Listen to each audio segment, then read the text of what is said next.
Hello, welcome to the second video of section 2.4.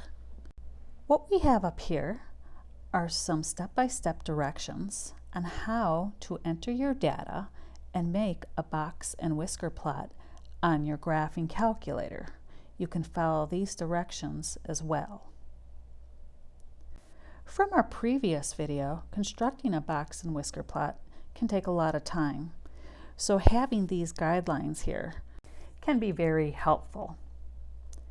Inside this center box here, we list what each quarter of the box and whisker plot represents. So again, the lower whisker is 25% of the data, the left side of the box is 25% of the data, right side is 25% of the data, and the right whisker is 25% of the data. Whereas within the box itself, that's 25% of your data. Next, we have a term here, the max minus the min, and that is referred to as our range. You've seen Q3 and Q minus Q1 before. That's our interquartile range.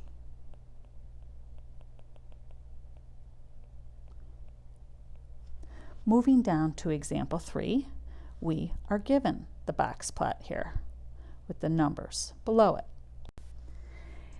In section A, we are asked which quarter of the box and whisker plot has the smallest spread of data.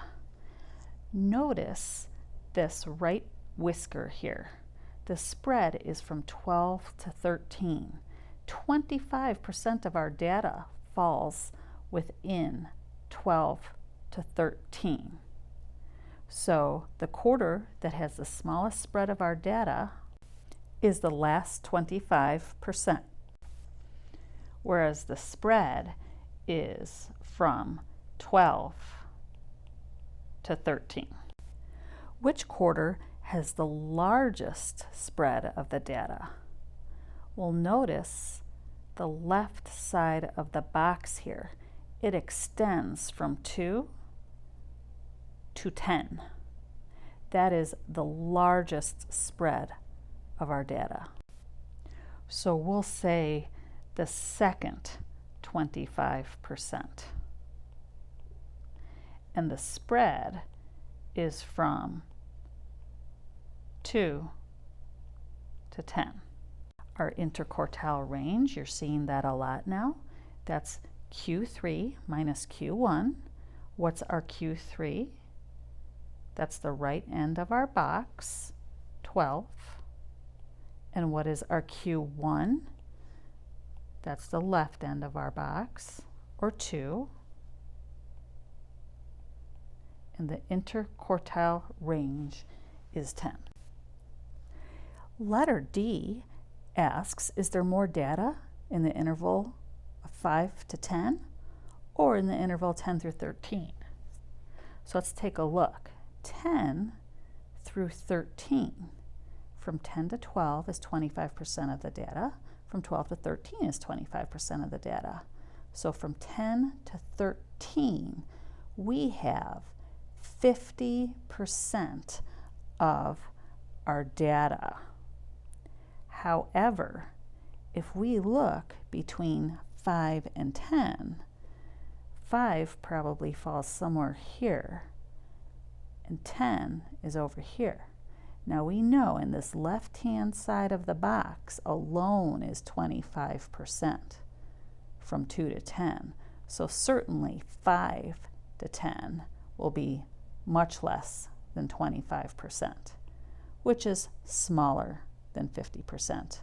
So there is more data in the interval from 5 to 10 because we know 50% of our data falls between 10 to 13, whereas less than 25% of the data falls between 5 and 10.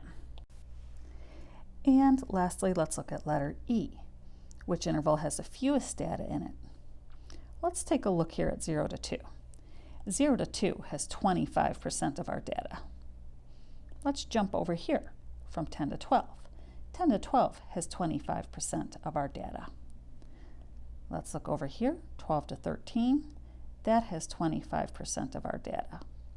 Now, 2 and 4, we may not know the exact amount of data that falls between those two locations, but we know it's way less than 25%. So that means 2 to 4 has the fewest pieces of data in it. Moving on to our next page, sometimes you're going to notice that some of our values in the 5-point summary might be equal to each other, and that's going to alter the way the box plot looks. For instance, let's draw a box plot where the following values hold true. For our 5-point summary, remember, our min is 1, but so is our Q1. Our median, or Q2,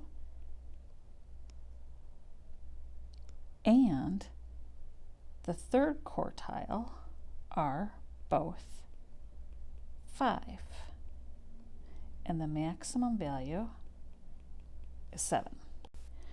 Our box and whisker plot will look a little bit different here. It will look something like this. And what does this mean? In this case, 25% of our data is equal to 1, whereas 25% of our data is between 1 and 5.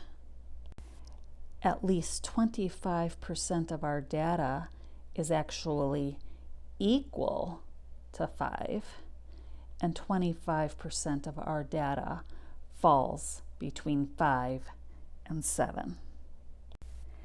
In example 15, we have a double box and whisker plot. One representing 20-year-olds in Germany and how many visited foreign countries, and another surveying 20-year-olds in the United States and how many have visited foreign countries. Look at these two box and whisker plots carefully.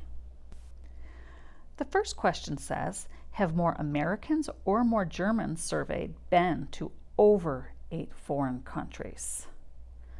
Well, let's see. For Germany, 25%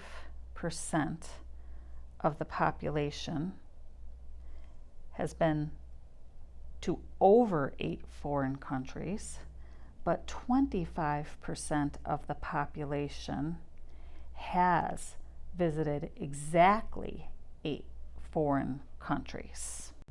Whereas if we look at the United States, we know 25% of our data falls between 5 and 11, which means the percent that falls between 8 and 11, or more than 8, will be less than 25%.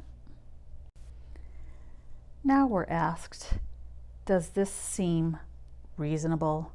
Yes, this is reasonable because Germany is in close proximity to many more foreign countries than the United States. That is the end of the video for section 2-4.